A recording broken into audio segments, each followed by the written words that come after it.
I'm Mike Jones. I'm a postdoctoral researcher currently at the Instituto de Astrofísica de Andalucía, which in English is the Andalusian Institute of Astrophysics, which is in Granada in Spain.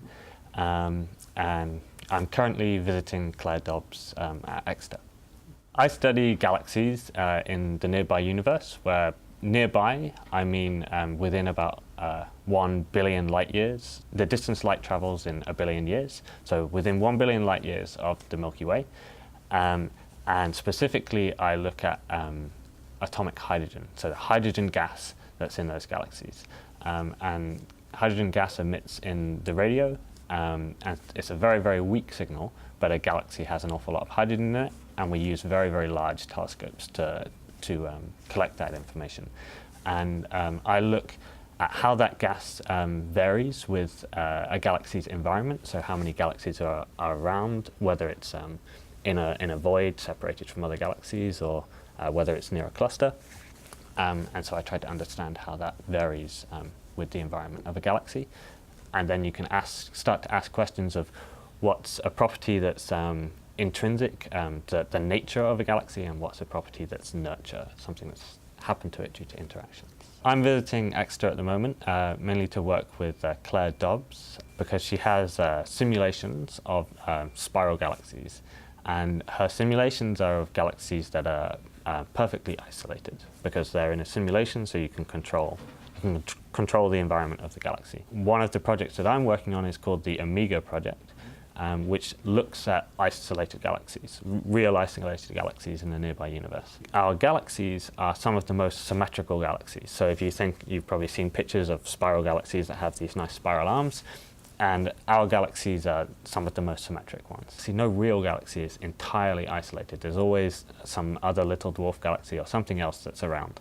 So they're as isolated as they can be, but there's still usually probably something else there lurking. And so we want to understand how much of their very small amount of asymmetry that they have, how much of that is just due to these other things that are around, and how much is just what you would normally expect from a galaxy sitting in complete isolation. So Claire's simulations will allow us to see what a disk of a galaxy should look like and how asymmetric it should be when you really do nothing to it. And that allows you to give you sort of set your zero level of what a galaxy looks like in pure isolation. It's important to study these galaxies and the gas that's in them, because if you want to understand how galaxies evolve from the beginning of the universe, where they're just clumps of gas at the very beginning of the universe, and then they form stars and they end up with things like the Milky Way today, then you have to understand the process of accreting gas from the space in between galaxies, and then that becoming dense enough to form stars and build objects like we see today. And the gas that I study, the cool, neutral hydrogen gas, is just one step of that process. And obviously there are many other people across the world working in astronomy on all of those other parts of the problem. But this is a key piece of the puzzle in that picture of how a galaxy evolves from just a cloud of gas to something like the Milky Way. So you may imagine that an observational astronomer spends most of their time using a telescope and staying up late at night, and I do that, but only on occasion. So my typical work day is I go into my office, and most of the time I'm writing computer code on my computer, and I also read lots of papers and write papers and attend talks and try to build collaborations.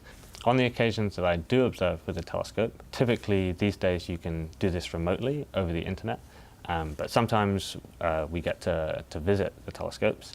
And the telescope that I've actually used the most is called the Arecibo telescope, which is in Puerto Rico.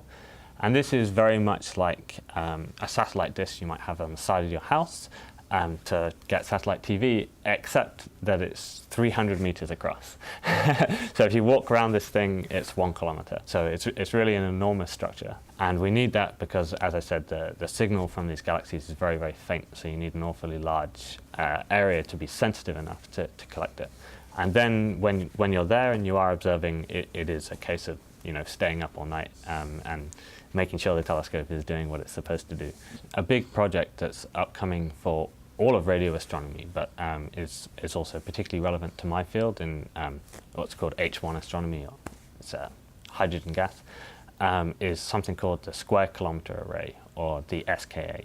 And the first phase of it should be constructed by around 2025, and this will be the largest scientific infrastructure on Earth.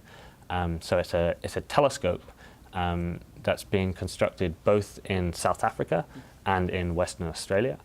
And unlike a single dish like the Arecibo telescope that I described, this telescope is an interferometer. And what that means is that it's made up of lots of small telescopes, and you basically combine the signals together so that it acts like one big telescope. So the main array will actually be spread all over the desert in South Africa, in the Karoo Desert, and there will be another array that will be spread over Western Australia. And this telescope will give us two things that will be revolutionary for the field. It will be much more sensitive than the currently existing facilities, and it will have much higher resolution, which means you can see both much fainter things and much finer detail.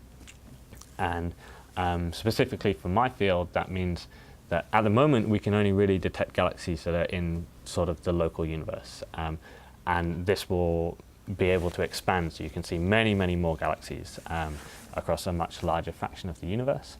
And you'll also be able to look at individual galaxies in much more detail. And one of the hopes is that when you look deeply at nearby galaxies, you will start to be able to see for the first time the gas that they're accreting from what's known as the cosmic web that surrounds all the galaxies.